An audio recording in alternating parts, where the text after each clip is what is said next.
Assalamualaikum warahmatullahi wabarakatuh. Ananda soleh soleha. Insya Allah ke depan bersama Ustazah Rati dalam mata pelajaran bahasa Indonesia. Sebelum kita mulai pembelajaran, marilah kita awali dengan berdoa. Sikap berdoa, tangan diangkat, pandangan ditundukkan. Berdoa dimulai. A'udzubillahi minasyaitonirrajim. Bismillahirrahmanirrahim. Raditu billahi robba wa bil islami dina wa bi Muhammadin nabiyya wa rasula. Rabbi zidni ilman warzuqni fahman birahmatika ya arhamar rahimin. Bersyukur kepada Allah.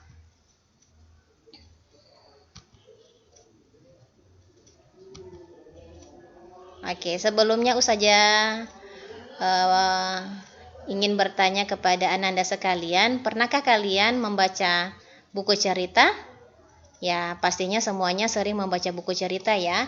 Nah, di sebuah cerita dibuat untuk memberikan informasi kepada pembaca atau pendengarnya.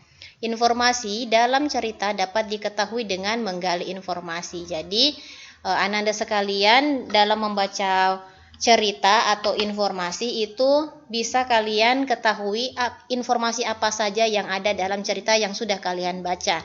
Nah, bagaimana caranya? Cara menggali informasi dapat dilakukan dengan dua cara, yaitu pertama, menjawab pertanyaan yang disajikan. Yang kedua, menentukan ide pokok. Ya, jadi bagaimana cara menentukan ide pokok?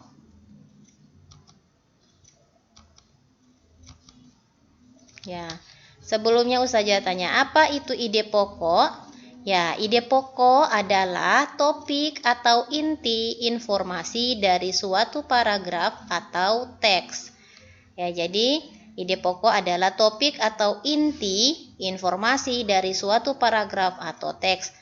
Ide pokok cerita berisi informasi penting dari suatu cerita. Jadi, ide pokok itu adalah inti dari informasi yang ada dalam suatu cerita.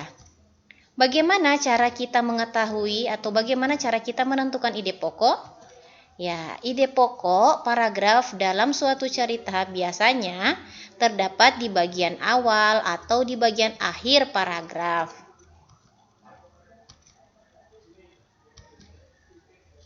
Oke. Dalam paragraf terdapat kalimat utama. Nah, kalimat utama sendiri itu berisi inti atau gagasan utama suatu paragraf. Pada umumnya, kalimat utama didukung dengan kalimat penjelas. Kalimat utama biasanya terletak di awal atau di akhir ya, yang disebut dengan ide pokok. Kemudian setelah ide pokok biasanya ada kalimat penjelas. Apa itu kalimat penjelas? Kalimat penjelas adalah uraian mengenai kalimat yang berisi penjelasan atau rincian kalimat utama atau ide pokok dalam suatu paragraf.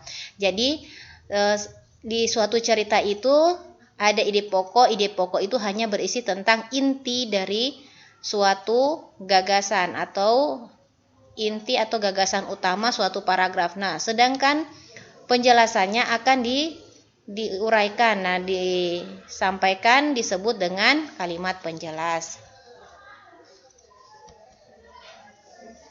Oke, sekarang Ustazah punya contoh, bacalah paragraf di bawah ini ya. Oke.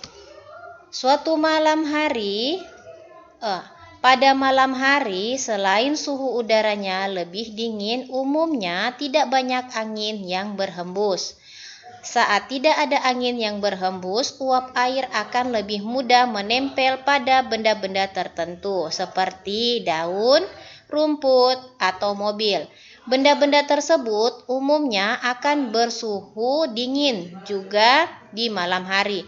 Akibatnya, suhu dingin dari benda tersebut akan membuat uap-uap air yang menempel pada benda itu menjadi jenuh dan berubah menjadi titik-titik air. Titik-titik air inilah yang kita lihat sebagai embun di pagi hari ya. Jadi itu perubahan wujud benda ya, yang awalnya dia akibat dari suhu dingin, kemudian dia akan terbentuk uap-uap air. Setelah uap-uap air terbentuk, dia akan kembali jadi titik-titik air.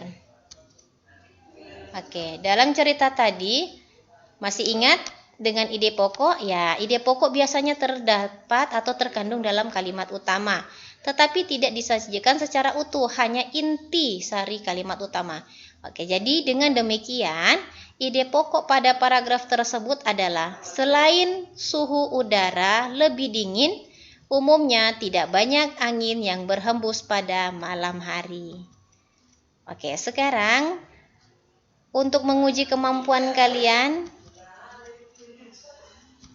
nah, silakan bacalah teks di bawah ini. Kemudian tulislah 2 informasi yang terdapat pada paragraf. Informasinya bisa 2 ya. Jadi tulislah 2 informasi yang terdapat pada paragraf 2. Ini ya, paragraf kedua. Kemudian setelah itu tentukanlah ide pokok dari paragraf tersebut. Jadi cuma paragraf kedua ya. Paragraf kedua ini tentukanlah ide pokoknya. Silakan dikerjakan di buku tugas kalian. Oke. Selamat mengerjakan. Semoga Anda sekalian dimudahkan dan menambah pengetahuan kalian. Dari Ustazah sekian dulu, mohon maaf. Assalamualaikum warahmatullahi wabarakatuh.